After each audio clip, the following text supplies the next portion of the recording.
অনন্ত, মেহেদি পাতা দেখেছ নিশ্চয়ই। ওপরে সবুজ, ভেতরে রক্তাক্ত ক্ষত বিক্ষত। নিজেকে আজকাল বড় বেশি মেহেদি পাতার মতো মনে হয় কেন? ওপরে আমি, অথচ ভেতরে কষ্টের, যন্ত্রণার এমন সব বড় বড় গর্ত যে তার সামনে দাঁড়াতে নিজেরই ভয় হয়। অনন্ত, তুমি কেমন আছো? বিরক্ত হচ্ছ না তো? ভালোবাসা যে মানুষকে অসহায় করে তুলতে পারে, সেদিন তোমায় দেখার আগ পর্যন্ত আমার জানা ছিল না। তোমার উদ্দাম ভালোবাসার দুটি জ্বালিয়ে পুড়িয়ে ছারখার করে ফেলেছে আমার ভেতর, আমার বাহির, আমারই হাতে গড়া আমার পৃথিবী।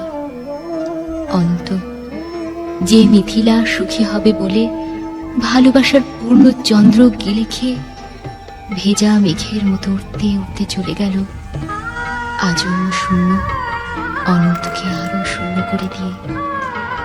তার মুখে এসব কথা মানায় না আমি জানি, কিন্তু আমি আর এভাবে এমন করে পারছি না।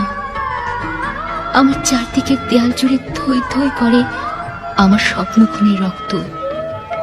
উদাস দুপুরে বাতাসে শীষ দেয় তোমার সেই ভালোবাসা।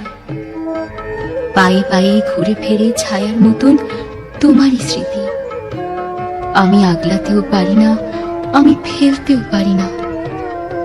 সুখী হতে চেয়ে এখন দেখি দাঁড়িয়ে আছি একলা আমি, কষ্টের তুষার পাহাড়ে। অনন্ত, তোমার সামনে দাঁড়ানোর কোনো যোগ্যতাই আজ আমার অবশিষ্ট নেই। তবু তবু তুমি একদিন বলেছিলে, ভেজা মেঘের মতো অবুঝ আকাশে উঠতে উঠতে জীবনের সুতোয় যদি টান পড়ে কখনো, চলে এসো, চলে এসো বুক পেতে।